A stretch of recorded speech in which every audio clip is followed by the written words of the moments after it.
በስመ አብ ወወልድ ወመንፈስ ቅዱስ አሐዱ አምላክ ውዳሴሃ ለእግዝእትነ ማርያም ድንግል ወላዲተ አምላክ ዘይትነበብ በዕለተ ሰንበተ ክርስቲያን ቅድስት ሰንበተ አይሁድ አላሞ ካብአክ ፈሊ ሰንበተ ክርስቲያን በለ ዕረፍቲ ክርስቲያን ማለት እዩ። እዚ ብኸንቱ አይኮነን እስመ በዛቲ ዕለት እሙነ ተፈጸመ ፍስሐ ለቤተ ክርስቲያን ከምዝብል ሰብ ቀዳምን ሰንበትን ዘኽብር እንተኮይኑ ዓርቢ አጋምሸት ይወፅእ ሰንበት አጋምሸት ይወርድ። ሓዲኡ መዓልቲ ዘኽብር እንተኮይኑ ድማ ቀዳም አጋምሸት ይወፅእ ሰንበት አጋምሸት ይወርድ። ከምዚሉ ክነብር ከሎ ጎይታ ዝመፅእ ሰንበት ስለ ዝኾነ ብዝወፆ ይተርፍ። ገድለ አባ ኪሮስ በዚ ዕለት እዚ ገድለ አባ ኪሮስ ተመልክት። በዚ ዕለት እዚ ቅድስት ድንግል ማርያም ካብቲ ናይ ካልእ መዓልቲ ሰባት ቀዲማ መፅያ ንምንታይ ዘይወደስካኒ በለቶ። ዛቲ ዕለት አባይ ወክብርት በላ ንሳ ድማ ሓቂ ዛቲ ዕለት ተኣቢ እንኩሎን ዕለታት ወውዳሴያት የሃኒ የአብያ እንኩሎን ውዳሴያት በለቶ። በሊ ባርክኒ ኢሉ ተባሪኹ ብመሶበ ወርቅ ብተቅዋም ወርቅ ብማዕጠንተ ወርቅ ብበትረ አሮን እናመሰላ ከመስግና ሓደረ። ዘጸአት ምዕራፍ 35 ፍቅዲ 36 ዘጸአት ምዕራፍ 37 ፍቅዲ 38 ዘጸአት 35 36 37 38 39 ምዕራፋት ተመልከት። ተሰማይቺ ፍቅርተ ኦ ብርት ማንስ ኢሉ ይጅምር።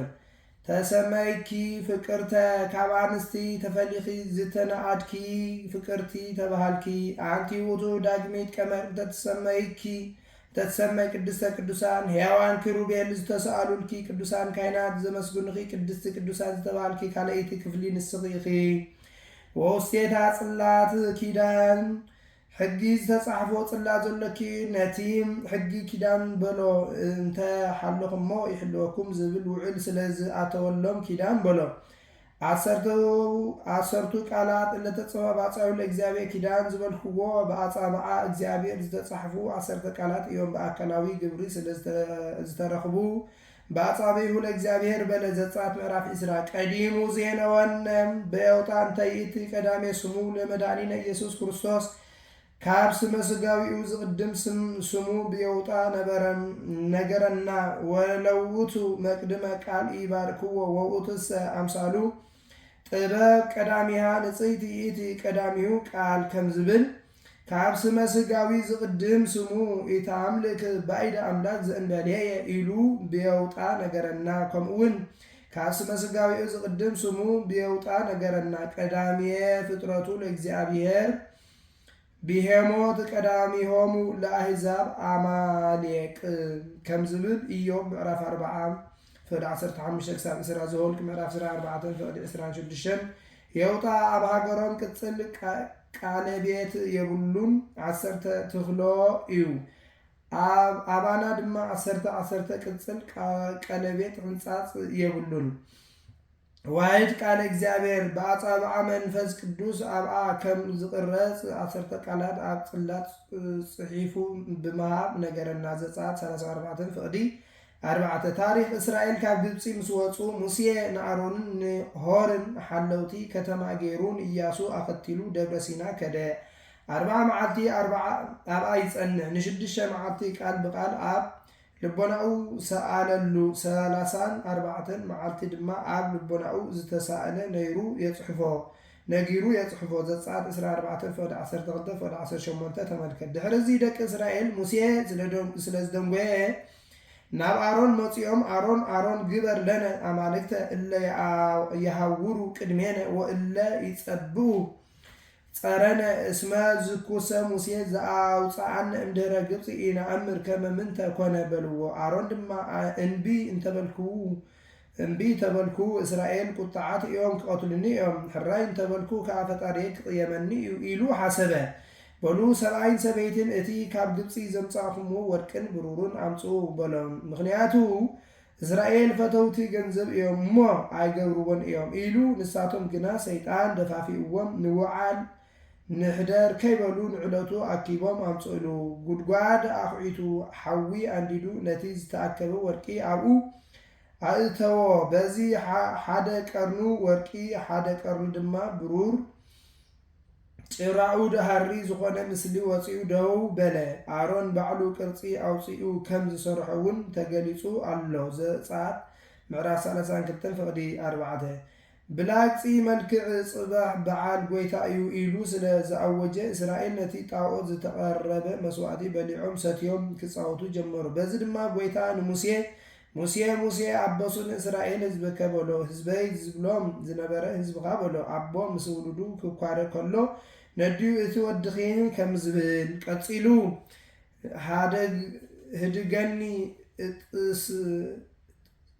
እጥስዮም በማዕትየ ወእስይምከ ውስተ ህዝብ ክቡድ በሎ። ሙሴ ከዓ እምትጥስዮሙ ለእሉ ጠስየኒ እመጽሐፍከ ዘጽሐፍከኒ በሎ። በል ሕጂ ወሪድካ ነዚ ህዝብ እዚ ቅጻዕ ስራዕ ኢሉ 10 ትእዛዛት ዝተጻሕፎ ጽላት ሃቦ። ዘጸአት 32 ፍቕዲ 7-14 ነዚ ተቐቢሉ ንኢያሱ ኣኸቲሉ ተመልሰ።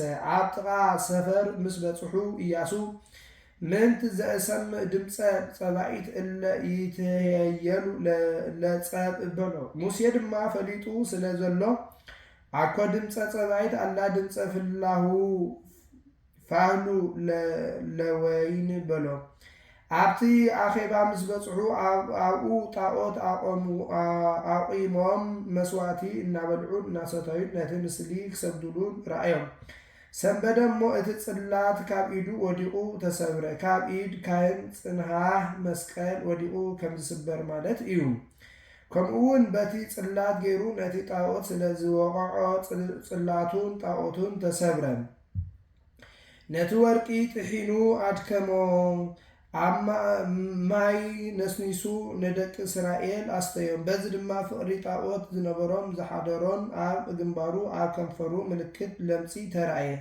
ነዚ ምኽንያት ገይሩ ሌዋውያን ኣብ ኣፍ ደገ ኣቂሙ በልዎም ኣቦ ንወዱ ውሉድ ወላዲኡ ሓው ንሓዉ ኣይምሓሮ ኢሉ በቲ መዓልቲ እቲ 3000 ሰብ ኣቕተለ። አንፈስክምዎ ለእግዚአብሔር ክሳብ ዝብሎ ኮነ። ዘጸአት ምዕራፍ 32 ካብ ፍቕዲ 1-35 ድሕሪዚ ናብ እግዚአብሔር ኣመልከተ እሞ ቀር ከመ ቀዳምያት ነቲ ናይ ቅድም ኣምሲልካ ቀሪጽካ ኣምጽእ በሎ። ቀሪጹ ሒዙ ከዓ ከደ እቲ ቃል ብኣምላካዊ ግብሪ ከም ቅድሙ ተጻሕፈሉ። ዘጸአት ምዕራፍ 34 ካብ ፍቕዲ 28-29 ንመልከት። እዚ ምሳሌ እዩ። ቀዳማይ ጽላት ናይ ኣዳም 2 ምዃኑ ናይ ስጋኡን ነፍሱን ምሳሌ ብኣምላካዊ ግብሪ ተቐሪጹ ምርካቡ ኣዳም ብዘይዘርኢ ከም ዝተፈጥረ ይምሰል። እቲ ብኢድ ሙሴ ዝተቐርጸ ጽላት ናይ ቅድስት ድንግል ማርያም 2 ምዃኑ ናይ ስጋኣን ነፍሳን ምሳሌ ብኢድ ሙሴ ዝተቐርጸ ምዃኑ ቅድስት ድንግል ማርያም ካብ ሰብ ዝተወልደት። እቲ ኣብቲ ጽላት ዝተጻሕፈ ቃል ናይ ኢየሱስ ክርስቶስ ብኣምላካዊ ግብሪ ምጽሓፍ ጎይታ ብዘይዘርኢ ከም ዝተወልደ ዝገልጽ ምሳሌ እዩ። ዘተሰብአ ምንየኪ ዘእንበለ ውላጤ ከይተለወጠ ካባኺ ሰብ ዝኾነ ወኮነ ኣራቄ ለሓድሽ ኪዳን ንወንጌል ሊቀ ካህናት ንመንግስተ ሰማያት መታዓረቂ ኮነ። ሓድሽ ኪዳን ወንጌል ብሉይ ኪዳን ኦሪት፣ ሓድሽ ኪዳን መንግስተ ሰማያት ብሉይ ኪዳን ምድረ ርስቲ ማለት እዩ። በዊ ዘደሙ ቅዱስ አንጾሙ ለማይምናን ወለህዝብ ንጹሃን ብዝኸበረ ደሙ ብምፍሳድ ኣብ ዓለም ስጋን ኣብ ዓለም ነፍስን ንዘለዉ ምእመናን ኣድሓኖም። ውሂ ዘበለ ክእወ ኣይበለን ምኽዓው ካብ ቀረባ እዩ፣ ምውሓዝ ግና ናብ ኩሉ እዩ። ከምኡውን ዓርቢ መዓልቲ ብቅንዋት ዝፈሰሰ ደሙ መላእክቲ ብኢዶም ተቐቢሎም ናብ ዓለም ነጺጎሞ እዮም። ክሳ ክንድዚ በእዳዎም ኣይደፈሩን ብጽዋዕ ብርሃን ተቐቢሎም ናብ ዓለም ነጺጎሞ እዮም። ቅድሚ ሎሚ ዝተሃንጹ ኮነ ንመጻኢ ዘመናት እውን ኣብያተ ክርስቲያናት ዝህነጹሉ ቦታ ደም ጎይታና ኢየሱስ ክርስቶስ ዝነጠቦ እዩ። ሰኣሊ ለነ ቅድስ ክቡር ደሙ ኣፍሲሱ ዝድሓነና ወድቂ ቅድስት ድንግል ጸጋን ክብርን ለምንልና። ወበእንተ ዝናብየኪ ኩልነ ኦ እግዝእትነ ወላዲተ ኣምላክ ንጽሕት ኣምላክ ዝወለድኪ እግዝእትነ ማርያም፣ ስለዚ ኩልና ነኽብረኪ ኣሎና። ንጽሕቲ ኩሉ ጊዜ ንጽሕቲ ኢኺ ንስኣል ወናንቃ ድሃብየኪ ኩሉ ጊዜ ናባኺ ንልምንን ነንቃዓረርን ኣሎና። ከመ ንርከብ ሳሂለ ብሃበ መፍቀሬ ሰብ ካብቲ ንሰብ ዘፍቅር ወድኺ ምሕረት ምንቲ ክረክብ ታቦት በወርቂ ልቡጥ እንኩለሄ ዘግቡር እምእዝ ዘይነቅዝ ካብ ዘይነቅዝ እንጨይቲ ዝተጸርበ ብግዳምን ብውሽጥን ብወርቂ ዝተለበጠ ታቦት ይትሜሰለነ ዘእግዚአብሔር ቃለ አካላዊ ቃል ይመስል ከምኡውን አካላዊ ቃል ንታቦት ይመስል ምሳሌ ታቦት ናይ ቅድስት ድንግል ማርያም እጽ ናይ አብርሃም ዘይነቅዝ ማለቱ በአምልኮተ ጣዖት ስለ ዘይተለወጠ እዩ። ከምኡውን ታቦት ናይ ክርስቶስ እጽ ናይ ቅድስት ድንግል ማርያም ዘይነቅዝ ማለቱ ብኃጢአት ስለ ዘይልወጥ እዩ። ዘኮነ ሰብአ ዘእንበለ ፍልጠት ወይ ውላጤ ከይተፈልየን ከይተለወጠን ሰብ ዝኾነ መለኮት ንጹህ ዘአልቦ ሙስና ለውጥ ዘይብሉ ንጹህ መለኮት ዘእሪ ምስለ አብ ብህልውና ምስ አብ ማዕረ ዝኾነ ወቦቱ አብሰራ ለንጽሕት ንሱ ብዘይምልዋጡ ከምዘይልወጥ ነገራ ከምኡውን አብ ገብርኤል መልአክ ሓዲሩ አብሰራ ለልየ ለአይከ ኮንኩ ለርእስየ ወአብሰርኩዋ ለድንግል ወላዲትየ ወአስተርአይኩዋ በአምሳለ ገብርኤል መልአክ ከምዝብል ዘእንበለ ዘር ኮነ ከማነ በኪነ ጥበቡ ቅዱስ በቅዱስ ጥበቡ ዘርኢ ምክንያት ከይኮነ ከማና ሰብ ኮነ በኪነ ጥበቡ ማለቱ ንዓለም ካብ ዝፈጠረሉ ጥበቡ ሰብ ኮይኑ ንዓለም ዘድሓነሉ ጥበቡ ስለ ዝበልጽ እዩ። ዘተሰብአ ምንየቲ ዘእንበለ ሩድ ደመረ መለኮቶ ምስጋ አዋሂዱ ርሳዓት ክርስቶስ ዘይብሉ ካባኺ ሰብ ኮነ ሰአሊ ለነ ቅድስት ካባኺ ምስጋ ካብ ዘዋሃደ ወዲ ቅድስት ድንግል ጸጋን ክብርን ለምንልና ታሪኽ ጎይታኑ ሙሴ ካብ ዘይነቅዝ ዕንጨይቲ ታቦት ቅረጽ ምንዋሑ ክልተ እመትን ስድርን ግበሮ ብግዳምን ብውሽጥን ወርቂ ለብጦ 4 ቀለቤት ወርቂ ግበረሉ ክልተ መጽረይ ከአ ግበረሉ መኽደኒ ድማ ምንዋሑ ክልተ እመትን ስድርን ስፍሓቱ እመትን ስድርን ግበሮ በሎም ክልተ ስእሊ ክሩቤል ድማ አኽናፎም ዘርጊሖም አብ ወሰኑ ግበረሉ በሎ ዘጸአት ምዕራፍ 25-10-22 እዚ ታቦት ናይ ቅድስት ድንግል ማርያም ምሳሌ እዩ። እቲ ክልተ እመትን ስድርን ንውሓቱ ካብ አዳም ክሳብ ኖህ ዘሎ ዘመን እዩ 2258 ዓመት እዩ። በዚ ዘመን እዚ አርአያ ድንግል ሃመረ ኖህ ተረኺባ እያ። ሓደ እመትን ስድርን ቁመቱ ካብ ኖህ ክሳብ ሙሴ ዘሎ ዘመን እዩ። እዚ ድማ 1600 ዓመት እዩ። በዚ ዘመን እዚ አርአያ ድንግል ታቦት ሙሴ ተረኺባ እያ። ሓደ እመትን ስድርን ስፍሓቱ ካብ ሙሴ ክሳብ ቅድስት ድንግል ማርያም ዘሎ ዘመን እዩ። እዚ ኸ 1600 ዓመት እዩ። በዚ ዘመን እዚ ሃመረ ኖህ ታቦተ ሙሴን ምሳሌያ ዝኾኑ አመናዊት ድንግል ተረኺባ እያ። 4 ቀለቤት ካብ ርእይ ሰሚዕ ገሲስ አጼንዎ እግዝእትነ ማርያም በዚ ኩሉ ንጽህቲ እያ። ክልተ መጽረይ ናይ ፍቅሪ እግዚአብሔርን ፍቅሪ ብጻይን ምሳሌ እዩ። ወሰኑ ክቡ ናይ ሃና ናይ አያቄ ማእከሉ ከዓ ናታ ምሳሌ እዩ። እቶም ክልተ ክሩቤል ናይ መልአክ ኡቃቢአን አብሳሪአን ምሳሌ ሊቀ ካይናት አትዩ ካብቶም ክልተ ክሩቤል ድምፂ ሰሚዑ ይወፅእ ነበረ። ቅድስት ድንግል ማርያም ከዓ ብመልአክ ኡቃቤ ተሓልያ ካብ መልአክ መበስር ድምፂ ሰሚዓ ንኢየሱስ ክርስቶስ ጸኒሳ ተረኺባ እያ። መቅደስ ዘይኬልልዋ ክሩቤል እለ ስኡላን በስእለ እግዚአብሔር ብዝፈጠሮ አምሳል ሙሴ ዝሰአሎም ኪሩቤል ዝጋረዱኺ መቅደስ ሙሴ ከምኡውን እግዚአብሔር ብዝሓበረሉ ዝሰአሎም ከምኡውን እግዚአብሔር ብዝሓበረሉ ዝሰአሎም ክሩቤል ዝጋረዱኺ መቅደስ ሰሎሞን ንስኺ ኢኺ ከምኡውን ኦ መቅደስ ዘኮነ ባቲ ኢየሱስ ክርስቶስ ለለሊሁ ሊቀ ካህናት ከም ዝብል ጎይታ ዝሓደረኪ መቅደስ ንስኺ ኢኺ ቃል ዘተሰብአምኔኪ ኦ ንጽሕት ዘእንበለ ውላጤ ኦ ንጽሕት ከይተለወጠ ካባኺ ሰብ ዝኾነ አካላዊ ቃል ዮሐንስ ምዕራፍ 1:14 ኮነ ሰራይ ኃጢአተነ ወደምሳሲ አበሳነ ኃጢአት ዝሰረየልና አበሳና ዝድምስሰልና ኮነ ሰአሊ ለነ ቅድስ ኃጢአትና ካብ ዝሰረየልና ወድህ ቅድስት ድንግል ጸጋን ክብርን ለምንልና አንቲ ውእቱ መሶብ ወርቅ እንተ ወስቴታ መና ህቡእ መና ዘለዋ መሶብ ወርቂ ንስኺ ኢኺ ታሪኽ መሶበ ወርቂ ካብ ዘይነቅዝ ዕንጨይቲ ቅረጽ ብግዳም ብውሽጢ ብወርቂ ለብጦ ጊዜ ከይወሰንካ ጎሞር ሙሉእ መና ኣቐምጠሉ በሎም። እዚ ምሳሌ እዩ። መሶብ ናይ ቅድስት ድንግል ማርያም ወርቁ ናይ ንጽህናኣ ቅድስናኣ መና ናይ ጎይታና ኢየሱስ ክርስቶስ ምሳሌ እዩ። ምስጢሩ ግና እዚ መና እዚ ብዙሕ ዓመታት ተቐሚጡ ከም ዘይተለወጠ ጎይታ ሰብ ክኸውን ከሎ ከኣምላኽነቱ ዘይምልዋጡ ይምሰል። ዘጸአት ምዕራፍ 16 ፍቅዲ 3 ክሳብ 35 ህብስት ዘወረደ እምሰማያት ካብ ሰማያት ዝወረደ ህብስቲ እዩ። ወሃቤ ህይወት ለኩሉ ዓለም አኮ ሙሴ ዘወሃበክሙ ውእቱ ህብስት እምሰማይ ከም ዝበሎ ዘይኮነስ ንኩሉ ሰብ ህይወት ዝህብ እዩ። ሰአሊ ለነ ቅድስ ህብስተ ህይወት ካብ ዝተባሃለ ወድኺ ቅድስ ድንግል ጸጋን ክብርን ለምንልና። አንቲ ውእቱ ተቋም ዘወርቅ እንተጸርኪ ማይቶተ ጸዳል ኩሉ ጊዜ ድሙቕ ብርሃን ዝተሰከምኪ ቀዋሚ ቀንዴል ንስኺ ኢኺ። ታሪኽ ንተቅዋም መክሊተ ወርቅ ትገብራ ሓደ መክሊተ ወርቅ አምፂካ ቀዋሚ ቀንዴል ስራሕ ሰንከልከል ከይብል ጥጡሕ እግሪ ግበረሉ በሎ። ዘጸአት 25 ካብ 31 እስካብ 40 እዚ ምሳሌ እዩ። ተቋም ናይ ዘመን ምሳሌ ኣብ ታሕቲ ሓደ ክበብ ኣሰናዲእካ ግደፎ ማለቱ ብዘመን ኣበው መምርሒ ተባሂሉ ዝተወህበ ጽሑፍ ኣይነበረን። ብሰለስተ ክበብ ኣብ ላዕሊ 7 ጨንፈር ኣውፃሉ ዝበሎ በሰለስቲኡ ክፍለ ዘመን ዝተጻሕፈ መጽሓፍቲ ሻውዓዩ ናይ ወንጌል ምሳሌ እዩ። እስመ ሳብኣይ ንባቡ ለእግዚአብሔር ከም ዝብል ጨናፍሩ ናይ ሰብአ ስላሴ ናይ ሐዋርያት ናይ መምህራን ምሳሌ ከምኡውን ተቋም ናይ ቅድስት ድንግል ማርያም 7 ምዃኑ ቁጽሪ 7 ብዕብራውያን ፍጹም ሙሉእ እዩ። እስመ ህልቅ ሳብ በሃብ ዕብራውያን ፍጹም ውእቱ ከም ዝብል ቅድስት ድንግል ማርያም ድማ ብክብሪ ፍጽምቲ እያ።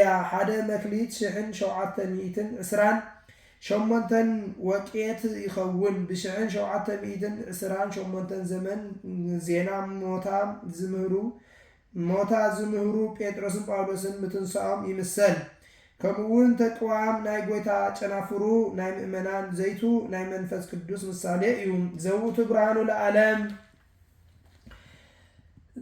ንኩሉ ሰብ ፍልጠት ዝዓደለ ብርሃን እዩ። ብርሃን ብርሃን ዝኣልቦ ጥንቲ ዘይብሉ ካብ ብርሃን ዝተረኽበ ብርሃን እዩ። ዘተሰባ እምኔኪ ዘእንበለ ውላጤ ከይተለወጠ ካባኺ ሰብ ኮነ ሰብ ዝኾነ ወበምጽአቱ አብርሃ ላኢሌነ ለእለ ንነብር ውስተ ጽልመት ወጽላለተ ሞት ሰብ ብምዃኑ ድማ ንሕና ብድንቁርና ብቀቢፀ ተስፋ ዝነበርና ፍልጠት ገለጸልና። ማቴዎስ ምዕራፍ 10 ምዕራፍ 4 ካብ 15 ክሳብ 16 ኢሳያስ ምዕራፍ 6 ፍቅዲ 2 ወአርታ እገሪነ ውስተ ፍኖተ ሰላም እግሪ ልቦናና ናብ ሕገ ወንጌል አቅንዐና። ቀዳማይ ተሰሎንቄ ምዕራፍ 2 ፍቅዲ 13 በምስጢረ ጥበቡ ቅዱስ ብጥበቡ ብዝገበሮ ምስጢረ ስጋዊ ሰአሊ ለነ ቅድስ ብጥበቡ እግረ ልቦናና ናብ ሕገ ወንጌል ካብ ዘቕንዐ ወድኺ ቅድስት ድንግል ጸጋን ክብርን ለምንልና። አንቲ ውእቱ ማይጠንት ዘወርቅ እንተጾርኪ ፍህመ እሳትነት ዘለዎ ፍሕሚ ዝተሰከምኪ ማይጠንተ ወርቂ ንስኺ ኢኺ። ጎይታ ንሙሴ ማይጠንቲ ወርቂ ካብ ዘይነቅዝ ዕንጨይቲ ቀሪጽካ ቁመቱ 2 እመትን ግፍዑድ 1 እመት ግበሮ 1 እመት ሙሉእ ብጽርበት ፈልፊልካ አዕምቆ ብእግዳምን ብውሽጥን ብወርቂ ለብጦ 4 ቀለቤት 2 አቅርንቲ 2 ዘንጊ አውጻሉ በሎም። ዘጸአት ምዕራፍ 37 ፍቅዲ 25 ክሳብ 29 እዚ ምሳሌ እዩ። ማዕጠንቲ ናይ ቅድስት ድንግል ማርያም ወርቁ ናይ ቅድስናኣ ዕጣን ናይ ትስብእት ፍሕሚ ናይ መለኮት ዘንጊ ናይ መንፈስ ቅዱስ ዝኸፈለ ዝፈጠረ ዘዋሃደ መንፈስ ቅዱስ እዩ። አቅርንት ናይ ስልጣን እግዚአብሔር ምሳሌ እዩ። ብሩክ ዘነሳ መቅደስ ብሩክ አሮን ካብ ቤተ መቅደስ ሒዙዋ ዝወፀ ማዕጠንቲ ወርቂ ንስኺ ኢኺ። ታሪኽ ንእስራኤል ተጋላቢ ሕማም አትዩ ክውድኦም ከሎ ንእስራኤል ተላጋቢ ሕማም አትዩ ክውድኦም ከሎ ናብ ሙሴ ከይዶም ሙሴ ካባና ስሕተት ሓጢአት ካብ ጎይታ ድማ ምሕረት ሕድገት ሓጢአት ኣይሳንን እዩ እሞ ለምነልና በልዎ። ናብ እግዚአብሔር አመልከተ በል ሓውካ አሮን ልብሰ ተክህኖ ለቢሱ ማዕጠንተ ወርቂ ሒዙ ሕሙማት ብሓደ ወገን ጥሙዑያት ድማ ብሓደ ወገን ገይሩ ይዕጠነሎም። ነዚ ንእቲ ሕማም أي محل ألفن يبلو زهلك معرف 16 فقدي 41 كساب 5 ملكت كم تزبلو نتي حموم نتي كم تزبلو نتوم حمومات بحد وجن تعيات كأب حد وجن جيرو أما خلون كينون عطنا اللون بزك أتي حمام نتوم نعتهم تعيات كي حلف تقل كلا زهولك معرف 16 كاب 45 كساب 5 كم ود ما قويتا كاب قدس دنجل مريم استولد اتي مرجمن في الدان زي ما حلالف كوينو ايو قدم كي محلالف دونيرو انت بدنا هو مسيلو ينزسر كم اون بروك اب كاب بحري ابراهام زمرصكي نسخي نا ابراهام مقدس يبلو ماهدر اغزابير ايو كمون بروك زكرياس كاب بيت مقدس حيزكي زوصا معتن تورقن الصغيخي لوقاس معراف حدث ولا 19 كمون بروك ولد اب بيت مقدس زتوهادكي معتن تورقن الصغيخي زي سرياتات ويدمسس جگاي بسغان بنفسن حتيات زدمس زوتو زغزابير قال تسبع منيكي إذا ما كباخي سب زخنة أكلاو قال إيو زايرك لعبو رؤسو عطان ومسوايت سمورة بعلون رؤسو عطان سمور مسوايتن غيرو نبون زقربة وأنكر عاب كم امزنتو مسوايت كم زبل هيمانة أبو سألي لنا قدس نرؤسو سمور مسوايت غيرو نبو كاب زقربة ودخي قدس دنقل سقان كبرن لمن لنا تفسيو أو مريم رجب سنايت زولتي لنا زغزابير قاله ناكلاو قال زولد كلنا ملكعنا ربي مريم دسي بلكي أنتي وتصقي معزا سناي زمعزا سناي كبل إيو سناي معزا زلو عمبابان السغيغي صقين السا معزا وداكم ون صقين السا معزا نصهنا قدسنا انت سرصت امسر واسي كابزر اسي ترخبه سورنا لعلن تحتن يوافر يو ناب لعلي انت بدنا ابراهام ناب تحتي انت بدنا دما داويد ماكلاي اسي يو سالي لنا قدس بسناي عمبابا كابز مسل ودخي قدس دنجل صقان كبرن لمنلنا بتر آرون تسرت زنبلة تقل ويسقي وماي كي تخلوا بقلت ماي كيستيوا لملمت بتر آرون نبرت كما أنتني أولادي كريستوس أملاك نزب أمان حقنيا فتارينا كريستوس ولد كنا نسخي ون كمو إخي تاريخ دقي روبيل قبل علي موسى دقا كعات دما قبل علي آرون بقني تنسيهم زوم كلتا أحوا كناتن مسفنان شبيتهم نعنا كجزءنا دو كنبرئهم نحنا دقي روبيل عندنا كبلو كلو اتيام دما نحنا دقي لوي عندنا تباهيلهم بصلي تلعلون بلو نخلتيهم بحد انت خسسنا يوم صلي انت كيمثل بهزبي ون كينوك اساسي اقدمنا نحنا بموسى داننت نارون كسيسنا كهنات حجي مسجبرنا نسغاتكم دما بناتنا داننت نموسى كسيسكم مسفنا اجي تشبطو تقبرو إيلوم مخروم بزد ما ناب موسى كيدوم نحنا وندك لوينا بخنات شلمات بلوو نصد ما أرون كاب إغزابير رخيب وإيو تشمم نسخاتكم كاكمو كاب إغزابير رخيبكم تشيمو بلوم نساتهم كايزمو نحوو أدليدو أيكونن إيلوم كاكلتا مئتي زبزحو معتاني تنها وسيدوم لبسا تكنو لبسوم كعاتنو عبيت مقدس آتو موسين آرونن كا آبتي دنكوان مرخاب كوينوم يرئيو نبرو نساتهم دما بدفرت كعاتنو جمرو اتتكي نخداونتم كيتن كي أوشتي سبنتم زليقو كمز تلبلب قندي قبرهم آرون موسين ناب اغزابير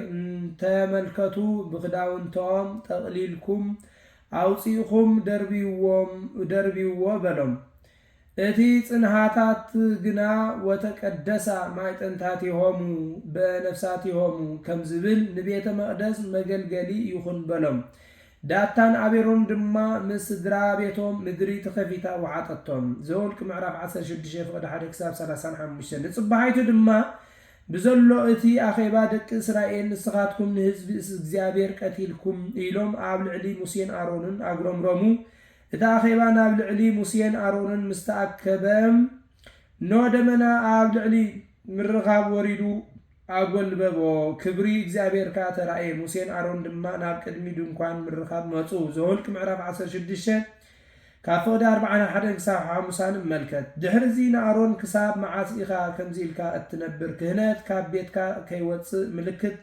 ከሪኤካ እዩ ሙሴ ሓውካ ናይ 12 ነገደ እስራኤል አባትር አኪቡ በቀዳመይቲ ሰዓት ለይቲ ኣብ ቤተ መቅደስ ኣእትዩ በቀዳመይቲ ሰዓት መዓልቲ የውፃዮ በሎ ከምቲ ዝበሎ ድማ ገበረ አሮን በትሪ አቡ ሌዊ አምፂኡ አቅረበ በዚ ድማ እተን አባትር አትየን ምስ ወፃ እታ አሮን ዘቅረባ በትሪ ጠጢዓ ቆፅሊ አውፅያ አንቢባ 12 በኹሪ ለሚን አፍርያ ተረኽበት ዘውልቅ ምዕራፍ 17 ካብ ፍቅዲ 1 ክሳብ 10 በትሪ አሮን ኣብ 12 ሰዓት አንቢባ ፈርያ ከም ዝተረኽበት ከምኡ ድማ ቅድስት ድንግል ማርያም እማ አምላክ ኣብ ቤተ መቅደስ 12 ዓመት ተቐሚጣ ጎይታ ፀኒሳ ተረኺባ እያ ስለዚ ከማሃ አንትኒ በለም ዘንበለ ዘር መጻው አድሃነነ ዘርኢ ምኽንያት ከይኮኖ ሰብ ኮይኑ አድሃነና ሰአሊ ለነ ቅድስት ሰብ ኮይኑ ካብ ዘድሃነና ወዲ ቅድስት ድንግል ጸጋን ክብርን ለምንልና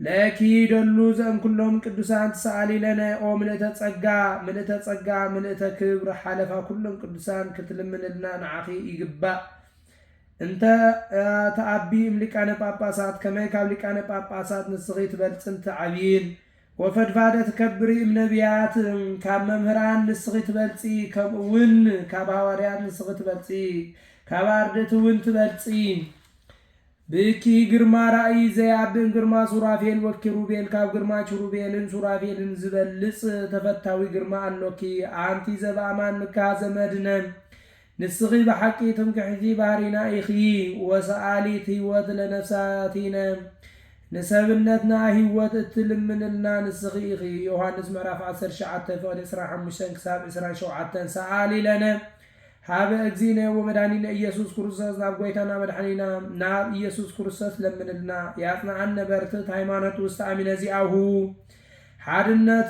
ሓድነቱን ሰለስነቱን ስጋዊውን ብምእማን ከጽናዓና ከምኡውን ትንሣኤ ዕርገት በእንተ መንግሥተ ሰማያት ከም ዘሎ ብምእማን ከጽናዓና ይጸግወና ሳይሎ ምህረቶ ይስረይ ለና ኃጢአተነ በብዛ ምህረቱ ለዋሃቱን ምሕረቱን ክጽግወና ብብዝሒ ምሕረቱ ኃጢአትና ክሰሬልና ለምንልና ጸጋ ስርየተ ኃጢአት ይእቲ ከም ዝብል ጸጋ ማለት ሕድገት ኃጢአት ማለት እዩ ሰአሊ ለነ ቅድስት ብብዝሒ ምሕረቱ ኃጢአትና ካብ ዝሰሬልና ወድኺ ቅድስት ድንግል ጸጋን ክብርን ለምንና ከምዚኢሉ ምስ ፈጸመ በቲ ዝሓዘቶ መስቀል ብርሃን ባሪኻ በል ዕረፍትኻ ምሳይ እዩ ኢላ አብሲራቶ ንሰማይ ዓረገ ንሱ ድማ ተባሪኹ ኢድ ነሲኡ ብግእዝን ብእዝልን በአራራይን ከመስግና ሃደረ ስለ ቃሉ እግዚአብሔር ዝኸበረ ዝተመስገነ ይኹን ጸጋን ክብርን እግዚአብሔር ይዓድለና በረከተ ረድኤትና ያድና ቅድስት ድንግል ማርያም በረከተ ረድኤትና ቅዱስ ኤፍሬም እስኩልና ህዝበ ክርስቲያን ይኹን ወስብሐት ለእግዚአብሔር ናጀሚሩ ዘፈጸመና እግዚአብሔር ክብር ምስጋና ይብዛሕዮ አቡነ ዘበሰማያት